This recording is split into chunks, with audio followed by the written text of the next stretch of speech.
flying again, Mama. You know why I can hear flies? When they come closer, I can actually hear them. Okay. JFK Airport.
we're gonna play.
Yeah.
Wait.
mommy. Huh? Oh, my assignment, yeah. Okay.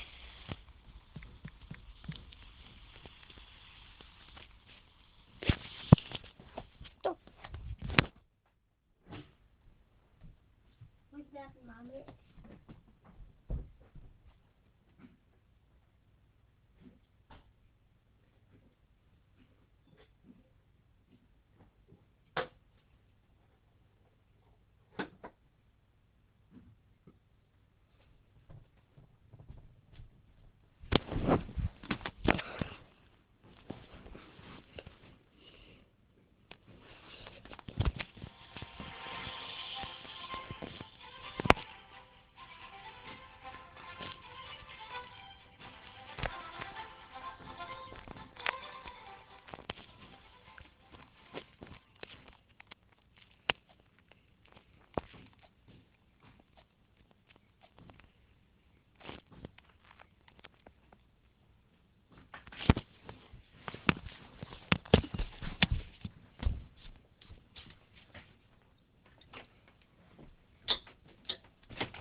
Here, water, mommy.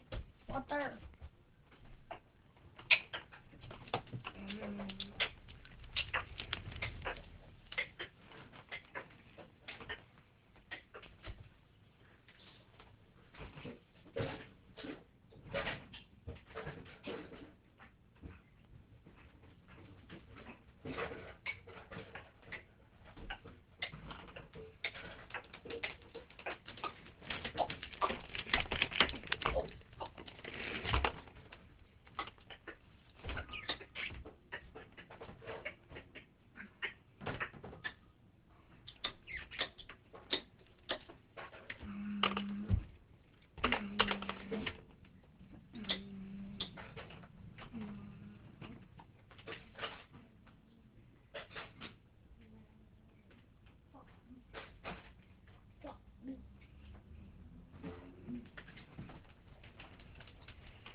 Bowser.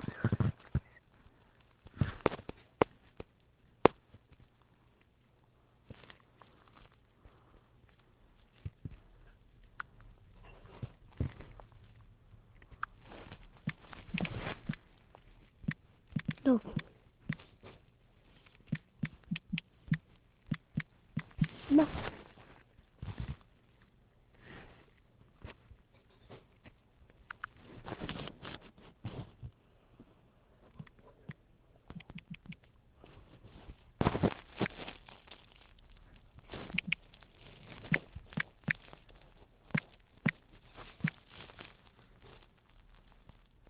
This.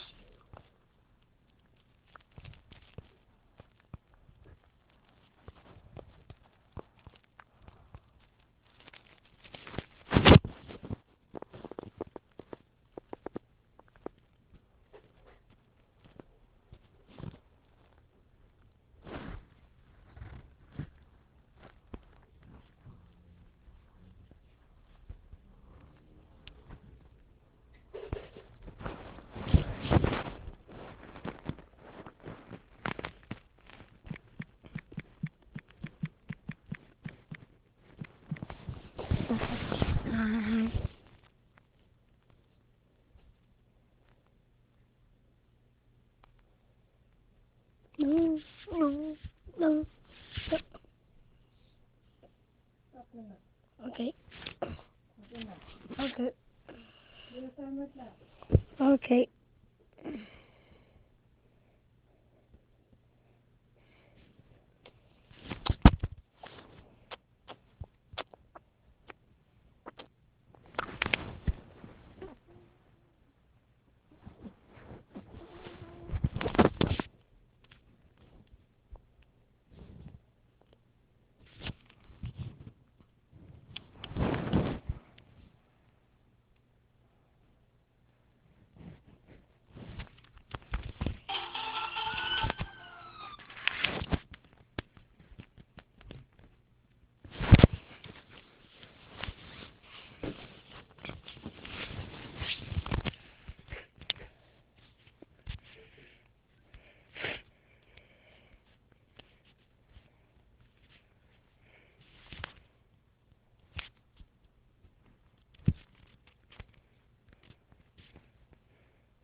phone here.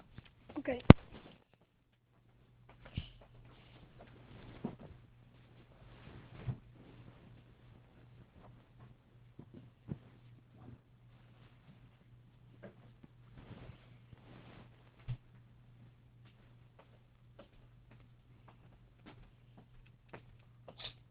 Where's the phone? I said there. Where's the phone? There. Here, Simon. Come on. Simon. Come on.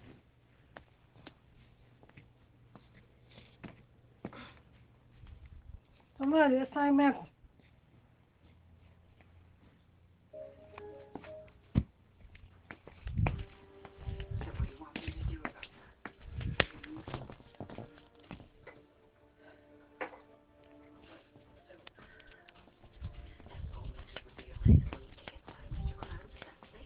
Where's your calendar?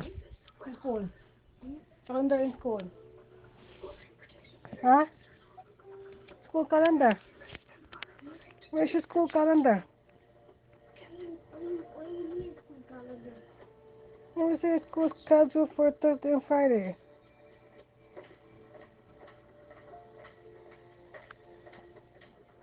Hmm?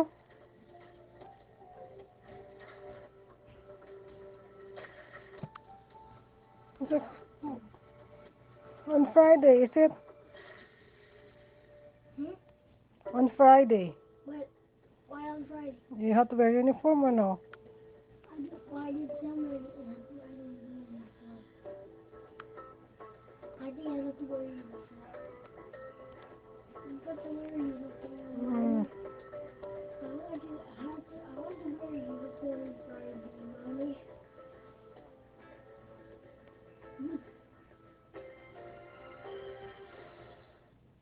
Major Crime starts now, right here on Star TV. You. You. You.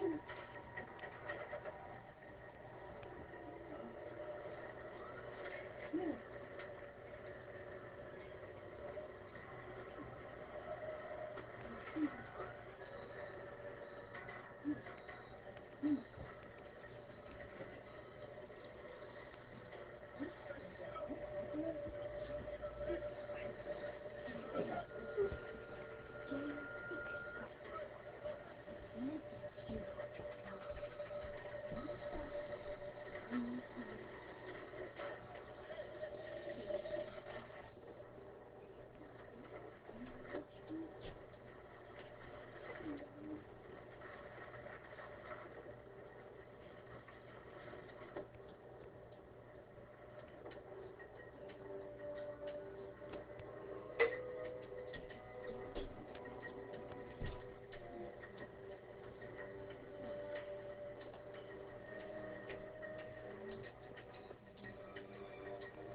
Persons too early to tell. What is that? Broke burns, tied up, tortured. I wouldn't rule it out. But again, I know. Like from Morales. I don't like this at all.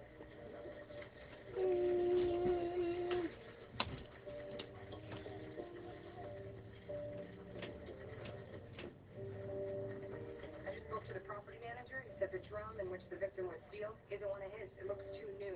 Plus, his bill of lading is for 38 drums. That one makes 39. This entire property is surrounded by chain link fence with razor wire. If it's not one of his barrels, how did it get here? I asked him that, sir. I said there's a service gate in the back that's kept unlocked for late-night drop-offs, things like that. Or things like this? The contents of these drums need to be recycled. The whoever did this had to know that the body would be found first. No, all these drums are hazardous material people bring in thinking it's recyclable, in which they end up paying the owner to ship to a landfill up north. kill a guy, put him in a barrel that's going to be buried for 1,000 years. Not a bad way to dispose of a body. Or lots of bodies. All right. Sykes, call up a few patrol officers. Get some hazmat suits. Ask the fire department to come over. And then I want you to move it.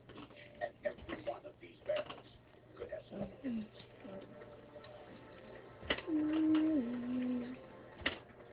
So what are you thinking? Mass murder or serial? I'm thinking that what might be buried in that landfill compartment. So the victims be Brader at the morgue. And try to get an ID on the young man's name. A sick feeling about this.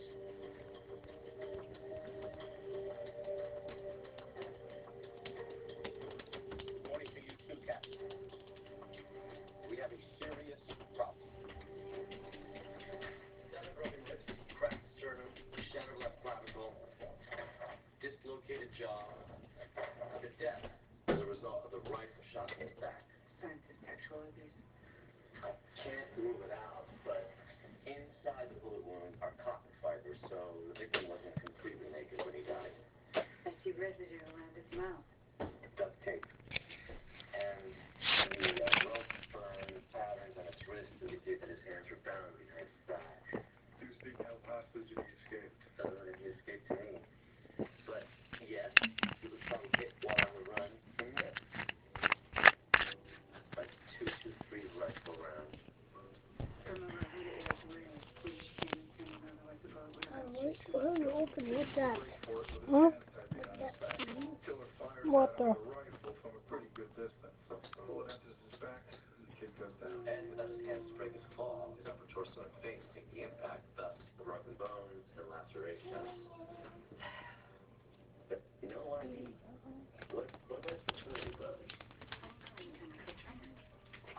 Detective, it's fraternity symbol. I see them on lots of young men of age. This one's from Beta Kappa, done fairly recently. Could this be a hazing death? Hazing is for students trying to get into a fraternity, not for students who are already members. Poor mother. I cannot imagine. So maybe there's a frat boy who can identify our victim. We can't show a photo of him looking like this. Give me an hour. Try and make me look for them. Good evening and welcome to NTD News. I'm Stephanie Cox. Here are today's top stories. A bridge in Washington, D.C. collapsed. Luckily, there are no deaths, but 5 people are injured. NTD's reporter is there on the scene to bring us more. With a wave of rising crime throughout American cities, President Biden announced a plan to reduce gun violence. Over 1,200 young adults suffering from heart inflammation after getting the CCP virus vaccine. The CDC safety group says the vaccines are likely linked to the heart condition. Florida pushing back against pro-communist education. The state's new curriculum must teach students of the evils of communism and focus on American values. A Virginia school board meeting ends in parents singing the Star-Spangled Banner and 2 arrests.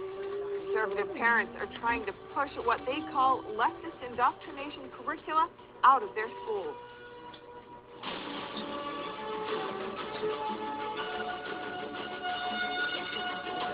Five people are reportedly in the hospital after a pedestrian bridge collapsed in Washington, D.C. today. Fortunately, there are no deaths and no life-threatening injuries. NTD's Melina Wisecup is there at the site of the accident tonight. Melina. Here in Washington, D.C., along Interstate 295, a cleanup crew now picking up debris after a pedestrian bridge collapsed earlier today. Of course, traffic is now blocked in both directions. As you can see behind me, this is where the bridge used to stand. It took about 10 minutes for them to pull that bridge down completely. The bridge collapsed around 12 p.m. noontime. 6 people were involved in the incident. 5 were taken to the hospital, but luckily none of those were life-threatening injuries, and people were not walking across the bridge when it did collapse. All of the injuries that did happen were caused by a car crash involving multiple cars that were driving behind the truck here. The driver of the truck is okay. One of the cleanup crew members tells us that he was standing right over there with There's the only ambulance 5 and fire injured, but no truck deaths. earlier, Right? so he's doing At least okay. there's no deaths. Officials are investigating Everyone got how out. this huge collapse Everyone got could have out right. happened. Only 5 Mayor got Bowser, injured. DC's Mayor Bowser 5 says that there injured. wasn't anything structurally wrong with the bridge. They just investigated it back in February. The deputy mayor for public safety says it's possible that the truck could have been loaded up too high, which caused it to hit the bridge, causing it to collapse. Now, the truck did leak some diesel fuel, and the cleanup team works throughout the afternoon to clean up that leak, and cranes are now working to finish up picking up this debris here. One of the cleanup crew members tells us that this cleanup process will be quite time-consuming. The city does say that this road, I-295, could be blocked off until 10 p.m. on Thursday, Steph. Thanks for the update, Melina. Voy a We'll lo keep que you updated as more information What comes out. show? And there's been a rise in crime throughout American cities. The Biden administration. The decision they made. A nurse that's already been fired, joined by more than 100 other. You need to prove you're vaccinated. So those foregoing the shot will need to keep working remotely. Morgan Stanley had asked employees to be back at the office by Labor Day. The Financial Times says it got the info from an internal memo that said the bank has set up some vaccine-only workspaces in the office, but that most staff members have already got their shots. And that Houston Methodist Hospital that's getting young adults. Among them is Dr. Matthew Oster, a pediatric cardiologist who told the panel that it does appear that the mRNA vaccines may be a trigger for myocarditis. Pediatrics professor Dr. Sarah Long also called the link highly likely. Members of the group noted the heart inflammation condition is rare. According to new CDC data, there are over 1,200 cases of post-vaccination heart inflammation. The data was published ahead of the CDC's advisory committee meeting. Most of the cases were male, and around 40% were people 29 years old or younger. And most of these reports dealt with myocarditis or pericarditis that were experienced after a second dose of a messenger RNA-based vaccine like Pfizer or Moderna's. Myocarditis is the inflammation of the middle layer of the heart muscle. Pericarditis is the inflammation of the sac around the heart. Of all the reports, 323 met CDC's case definitions for myocarditis and or pericarditis. 309 of the patients were hospitalized. 9 are still in the hospital, with 2 in intensive care. According to the CDC, the case rate based on the reports is higher than expected in young males.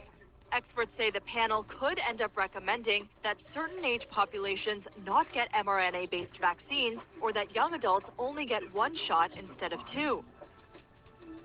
If you're not vaccinated, don't come to the office. That's what Morgan Stanley is telling employees and anyone else who wants to visit. The Financial Times reported the news. Apparently, from July 12th, if you want to come to the bank's offices in New York City or Westchester, you need to prove you're vaccinated. So those foregoing the shot will need to keep working remotely. Morgan Stanley had asked employees to be back at the office by Labor Day.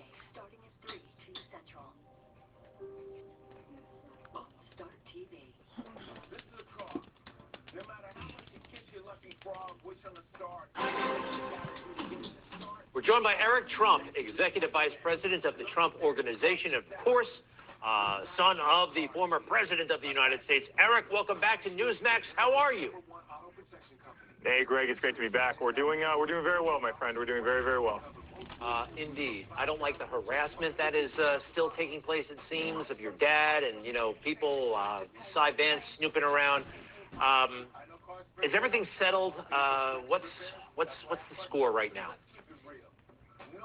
Yeah, well, listen, the score is the same as it's been for the last, 5 years, frankly. They'll do anything to try and disqualify my father. They know he's, the strongest political force, Greg, on this side of the aisle by far. There's never been anybody who's had the following of him. There's never been anybody who's had the support of my father. And they'll do anything they can to try and take the guy down. And they did it with Russia, and they did it with Ukraine, and you saw how they went after his Supreme Court justices, and they tried to impeach him when he was out of office, and these people will just never stop. They will never, ever stop. And every single day they come after our family. They subpoena our family. They attack our family with one goal in mind, and that's to disqualify and discredit and harass a political rival. And, You know, Greg, it's something that you would think you'd see in a third world country. I never thought that America would ever see that kind of behavior. And, you know, but this is a game that the Democrats play. They weaponize the legal systems every single day. And, you know, the good news is we're really honest people. We've got absolutely nothing to hide from. And frankly, they've been at it for 5.5 years, right? If they had something, wouldn't they have done something about it already? But, again, this is the U.S. political system, and it's evolved in a major way. And it's just something that, you know, we deal with every single day because we don't have a choice, and we just keep on fighting. And Greg, we're going to win it again one of these days. I promise you that. We're going to win it again, and we're going to stop this nonsense. Well, Eric, you and your family have sacrificed so much. They were harassing you while your father was president, before and now after, and I don't like it one bit. And by the way, they're often doing, the other side, what they accuse our side of doing. Here is Joe Biden making a pledge during the campaign.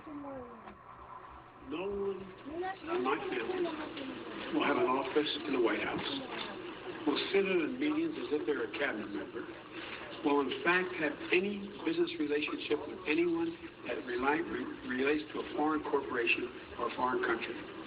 Period. Period. End of story. You know, when you've been around for 50 years in politics, you know the rules so well, you know how to get around them. And I want to point this out right now. The Biden administration has all kinds of people related to each other. Let's go through it. Steve Ricchetti, the White House counsel. He's got family members throughout the administration, all over the place. Jen Psaki, her sister, actually has a pretty big job in the administration as well. Senior advisor, Health and Human Services. And it goes on and on. Ron Klain and his wife. The Deputy White House Chief of Staff, Bruce Reed, has a daughter in the administration. The National Security Advisor, Jake Sullivan, has several relatives all over the place. Again, it's not quite, like I said before, he knows the rules so well, he knows what he can get away with.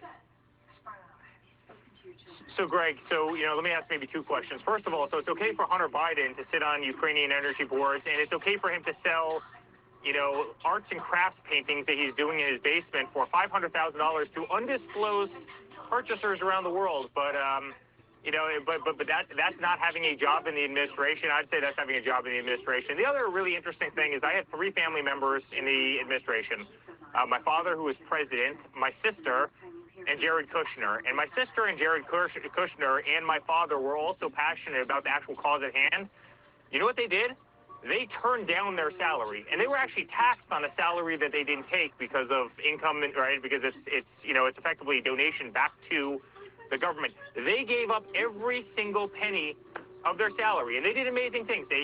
What my sister did for women's rights in the country was unbelievable. What she did for, you know, paid family leave was incredible. What Jared did in terms of creating, you know, peace in the Middle East and negotiating peace in the Middle East, how hard he worked on that project and so much other, you know, great stuff. And guess what? They made absolutely zero from that. I want to go see what all those people that you just mentioned a second ago, I want to see how much money they make. What are their salaries? Are any of them foregoing their salaries? Is Joe Biden, is a president of the United States like my father did, is he foregoing his salary? I don't think so. They never have. They've been grifters on this government for their entire lives. Joe Biden has never had an actual job. Neither has his son, other. It's time to help people customize and save Liberty Mutual. Explore more inspirational recipes at PresidentCheese.com. Other than, frankly, selling access to the United States government. And it's disgusting. And, you know, my sister never did it. She never took a penny, and she was incredibly effective. And you know what? I wish we actually had effective people like Ivanka and Jared within this White House. Something might actually get done, because when you look at their policies, they are destroying this country every single day. And it wasn't a secret, of course. Jared and your sister, we saw them every day. It was understood. And there they were. And you mentioned the buck a year salary. And let's talk about Hunter Biden. Nobody thinks he's a real painter, but this does seem to be a scam, according to, by the way, the Obama administration's chief ethicist. There's a guy named Walter Schaub. He's kind of big on Twitter, and he reported this: let's let foreign governments or anyone else funnel hundreds of thousands of dollars anonymously to POTUS's relatives through subjectively priced commodities like hotel charges, real estate purchases, and art. Oh, wait. Art is completely different. You see what he's getting at here. So this is a real issue. Well, listen, what's the latest on 2024? Where's his heart right now? What can you tell us? There are a lot of people who want him back, but I would imagine he's taking it, he wants to wait and see. Yeah, well, Greg, a lot of people want him back, to say the least. There's half this country right now that feels like they don't have a spokesperson. They have no voice. You've got another major amount of the country who thinks that they made a terrible mistake electing this guy. There's a lot of questions on that, but a lot of people are saying we made a major mistake. You see what's happening to fuel prices. You see what's happening to commodity prices. You see what's happening with inflation around the world. You see what's happening with Putin literally hacking our countries, the lack of respect. You see what's happening, the mess that's the southern border, millions of people coming over the southern border. Crime is spiking all throughout the country, and I could go on and on. And, you have a lot of people out there who say, I really miss Trump. I might not have liked every single tweet he sent, but the guy was incredibly effective. We had the best economy, and we had the lowest unemployment. I mean, you have businesses, Greg, all over this country that can't even open up because they can't get employees because of these ridiculous stimulus packages. And there's a lot of people that are missing Trump. And I think every single day that Biden messes up our nation, I think it further incentivizes my father and frankly, our entire family to do it again. And I've told you this offline. I think 2022 is going to be an absolute bloodbath for the Democrats. I mean, I think we're absolutely going to do incredibly well. I think 2024 is going to surprise everybody. And listen, he's making it easy. This guy is making it easy with his incompetence. And we're going to walk through that door. I'm telling you, we're going to walk through that door. I'm glad because the door is open. 2022 and 2024.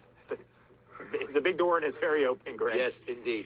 Well, Eric Trump, Executive Vice President of the Trump Organization, also husband of Laura. Give her our best and all those kids as well, and your dad. To be continued. Many thanks, Eric Trump. Excited to share with you a video that if you're watching and you happen to be white like me, well, we can come to terms with our white identity because, as you know, being white, the quality of whiteness is not a good thing. So with that, I turn to this random person who's going to straighten all the white people out. For the first time, white people were becoming aware of their whiteness and the systemic ways that white supremacy affects all of us. In this episode, we're tackling white racial identity and why understanding your whiteness is integral to becoming self-aware as a white person. I'm Nicole Ellis, and this is the new normal. Wow, this is the new normal, actually, and it's totally insane.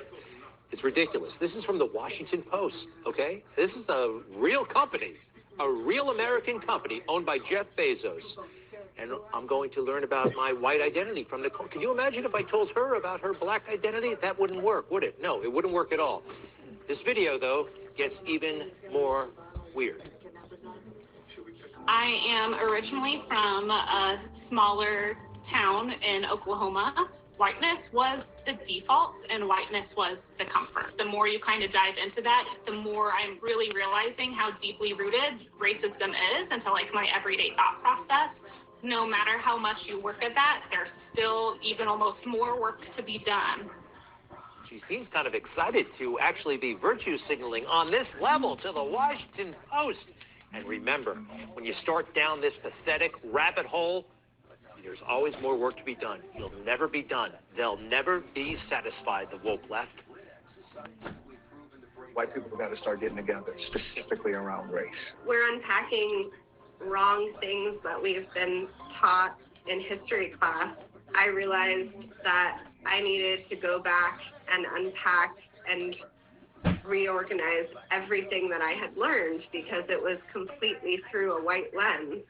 Most of us in doing this work have experienced this where there's a period of deep shame for being white and for acknowledging the harms that our ancestors have caused. So I looked it up. My ancestors got here in 1890 from Ireland. My great-grandfather, he came, 25 years or so after the Civil War.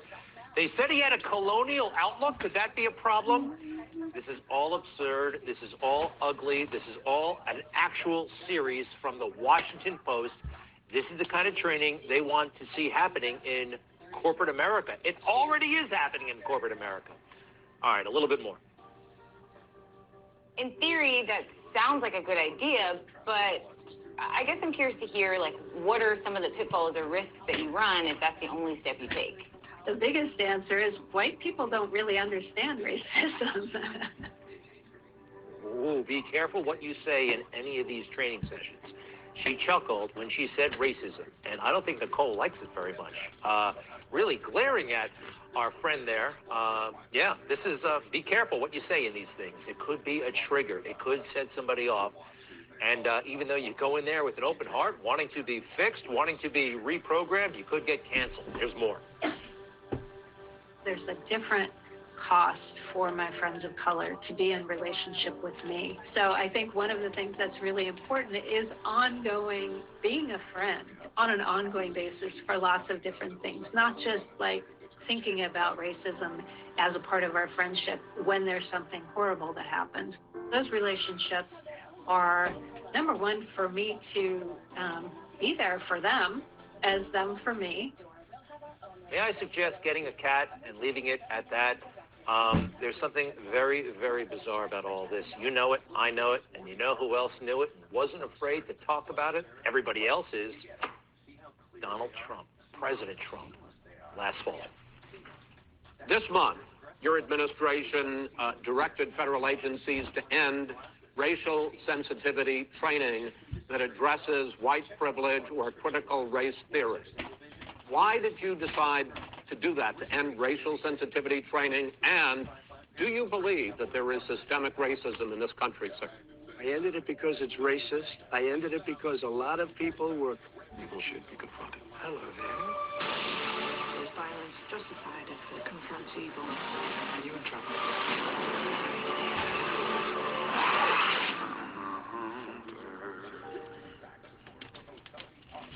Complaining that they were asked to do things that were absolutely insane, that it was a radical revolution that was taking place in our military, in our schools, all over the place, and you know it, and so does everybody else. Radical, and he would know. What is radical totally about racial sensitivity training? If you were a certain person, you had no status in life. It was sort of a reversal.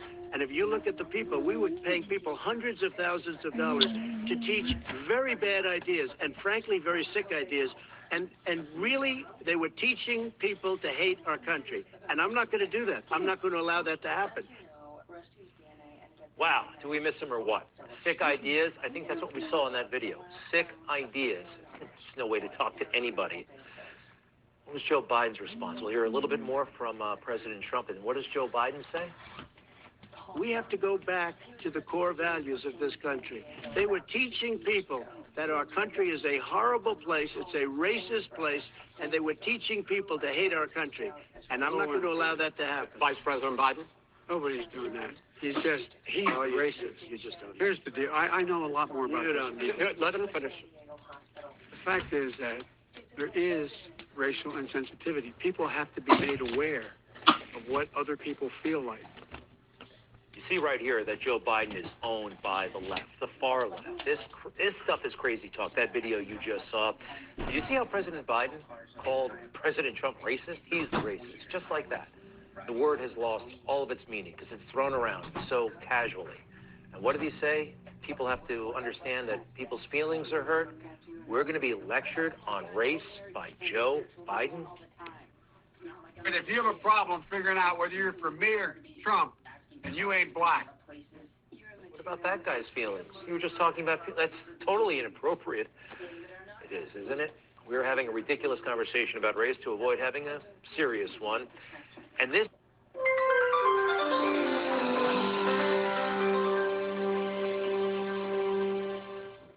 This may be the biggest threat to people vaccinated against COVID-19. Scientists have been worried that a variant of SARS-CoV-2 would soon emerge and become a greater threat than others. Now, it seems that the variant has emerged with three potential traits: more contagious, higher chances of causing severe symptoms, and better at evading vaccines. This more dangerous variant might be the Delta, which was first discovered in India in February. The nightmare here is a variant that checks off all three boxes, said Bob Wachter, the chair of the Department of Medicine at the UCSF. According to Insider, No other variant met at least 2 of 3 checkboxes for a deadlier coronavirus until recently. As it is, the Delta variant is almost 3 of 3 where it still gets a significant challenge from vaccines. However, depending on the progress in the vaccine course, the variant may have an edge against it. This is revealed by a recent analysis by researchers at Public Health England. On June 14, PHE researchers analyzed the efficacy of both Pfizer-BioNTech and Oxford-AstraZeneca vaccines in over 40,000 cases of the Delta variant in England. The former is 96% effective against hospitalization after 2 doses, while the latter is 92% effective after 2 doses. These show that those who completed the